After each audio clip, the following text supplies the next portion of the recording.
z tretieho kola do Exbet ligy. Partizan Bardejov Dolný Kubín.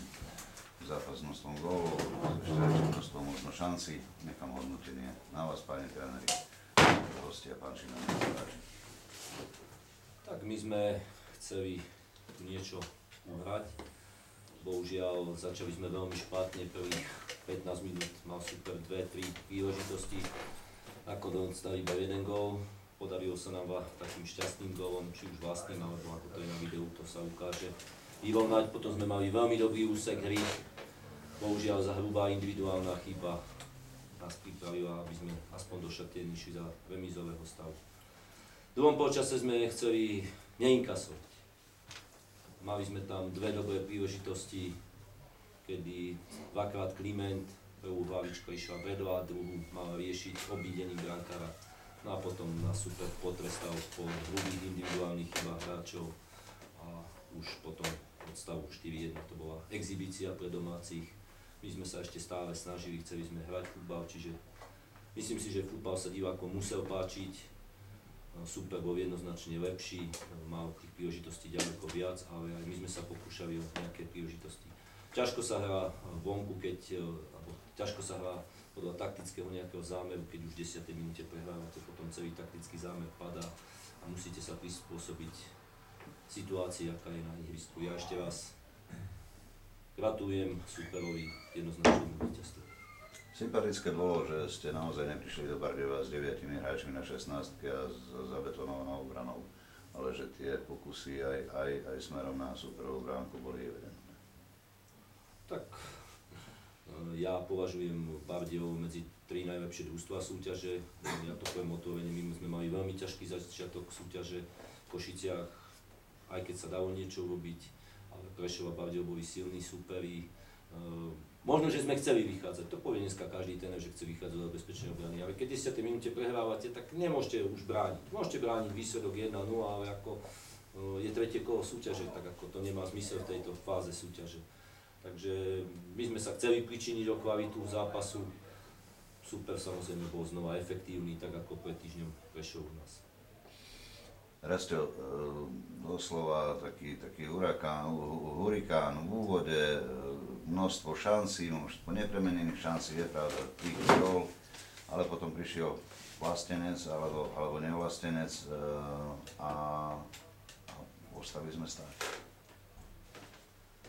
Tak išli sme do zápasu s cieľom odčiniť prehru v Poprade lepším výkonom. A bohužiaľ sa nám to darilo 15 minút. 15 minút aktivita, 15 minút myšlienka, 15 minút koncovka. Dali sme bohužiaľ iba jeden gól.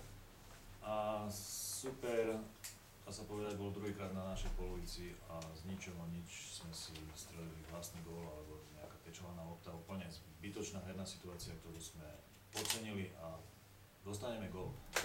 Od tej chvíle ako nejakým spôsobom hráči Dolného Kubína obžili a na naše kopačky, na naše nohy nervozita, vyčítanie si navzájom nejakých chýb a začala tá kombinácia v strede poľa viaznuť a čím ďalej, tým menej sme sa dostávali. Čiže taký úsek by som povedal 20 minútový z našej strany katastrofálny, z ktorého vôbec nie som spokojný. Potom zobral na seba zodpovednosť Luik Gaňom, ktorý pekne trafil a do polčasu sme išli, myslím si, ale zaslúžene zvedenie do kabín. Druhý polčas, množstvo nepresností, množstvo či na pravej strane, či Gruca, či Andraščík, či vľavo, Slavokica, Miško Grohoj. Prvých 20 minút sa to tak nejakým spôsobom sme sa hľadali, nemohli sme nájsť nejakú cestu k tej superovej bráne, aj keď sme, dá sa povedať, možno tú územnú prevahu mali, ale super neustále hrozil breakovými situáciami, do ktorých sa na počudovanie, ako mňa samým, ako pri takej obrane, ako máme my, sa pomerne úplne ľahko dostávalo a to, na čo ja osobne som zvyknutý. Takže ako máme čo robiť, aby ten herný prejav z našej strany jednoznačne išiel smerom výkonnostne nahor. Lebo dnes si myslím, aj keď body tešia, dali sme 4 góly, mohlo byť ich viac, ale samotná hra ma druhom polčase Miško Grohol, ako keby ho nebolo cítiť na ihrisku, nebolo vidieť v druhom polčase, respektíve v druhej polovici druhého polčasu do slova hviezdil. Vedel sa dostať do 16, vedel podať, odcentrovať. Je trošku taká... Ťažko sa hraje s chlapcami, lebo ten Luik na ňom, tá komunikácia tam viazne. Ťažko sa hraje Slavovi na ľavej strane s ním, preto sme to trochu obmenili v druhom počase, že ten Luik ostal hore na hrote. Miška sme dali, aby trošku obžil pri Slavovi na ľavej strane a bolo to cítiť. Hej. Šimek sa vrátil naspäť na svoje miesto na tú pravú stranu a tam sa mi zdá, že tam to začalo naberať kontúry z našej strany. Takže tiež nepochopiteľné, ako hovorí, že čo Miško Grohoľ, ktorý si myslím, že patrí medzi gro v kabíne a no nebol. Ale nebol jediný, takže netreba ho nejakým spôsobom. Jasné.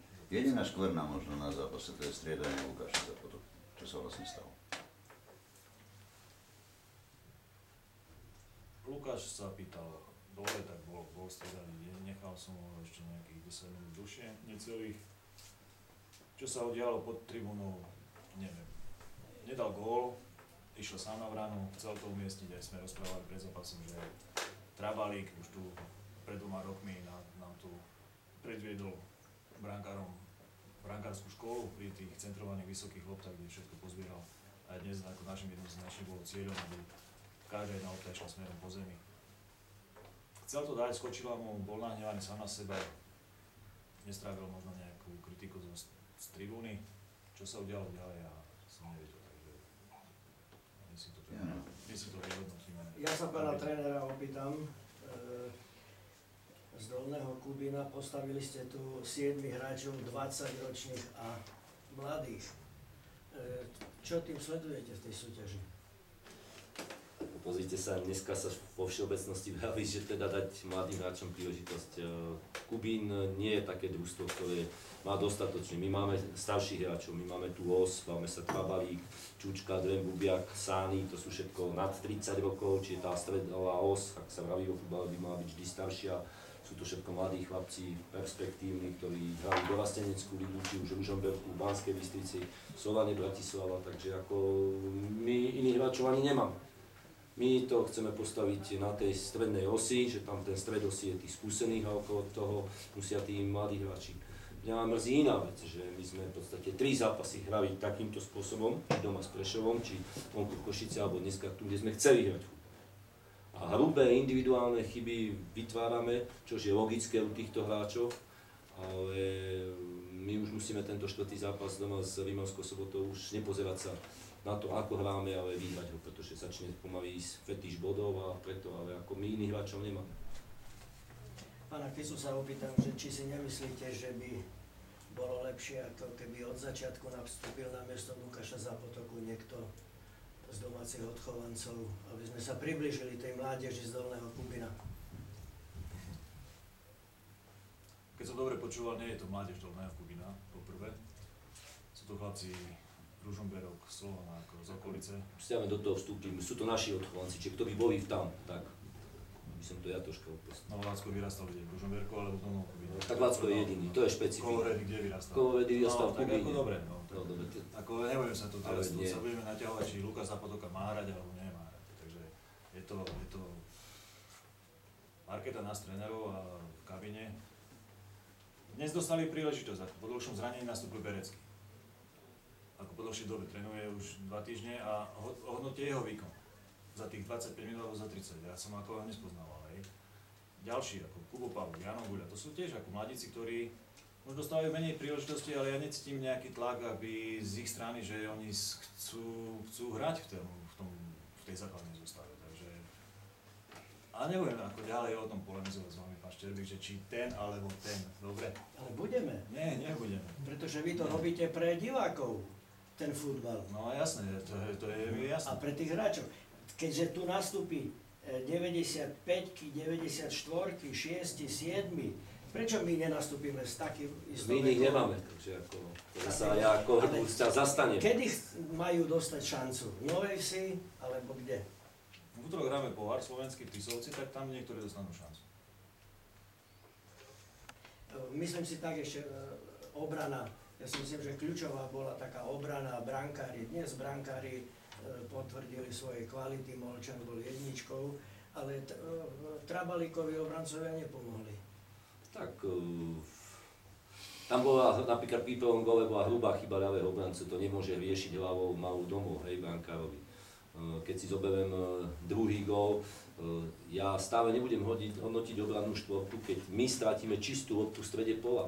A pri druhom góle sme stratili loptu hore a namiesto krajného obrancu sa nezasunul krajný stredový hráč, čiže tam bola diera a preto potom už Luj, Gaňon, či jak sa volá, urobil to elegantne, preto je tu, sekol si to a trafil opačný kút pri treťom góle. My máme znova rýchly protiútok, rieši to Bumbera nesprávne, znova mal ľavý obranca môj čistú loptu v strede ihriska, namiesto odkopom to chce riešiť konštruktívne a to už sa potom nedá zachytiť. To isté, máme sa pri štvrtom góle, Sány stratí loptu a potom, tak ako kolega tu povedal, Grohol z ľavej strany bol druhý počas a posledných 20 minút neudržateľný a z tej strany to hrozilo. Ja tvrdím, hrubé individuálne chyby mojich hráčov rozhodujú o tých 4 rokov. Pán Kica, naša hra je založená na krydelníkoch. Dnes, čo bolo brzdou a čo potom prebudilo tých krydelníkov?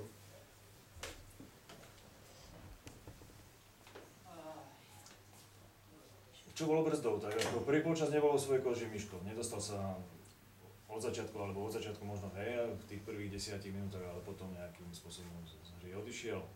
Druhý Gaňon nebol taký pohyblivý na čiare, ale mal mu tam asistovať viac Slavo. Kica, ktorý možno tých prvých 15 minút tam párkrát nabiehol, možno raz, dvakrát, ale potom už nebol taký smerom aktívny. Veľa pokazil Andraščík a tam to viazlo.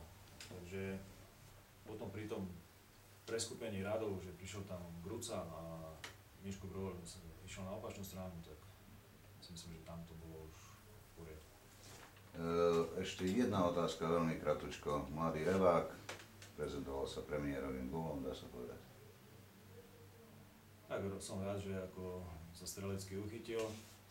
Je to ročník 94, pán Šterbík, ako nastúpil v základnej zostave mladý chlapec.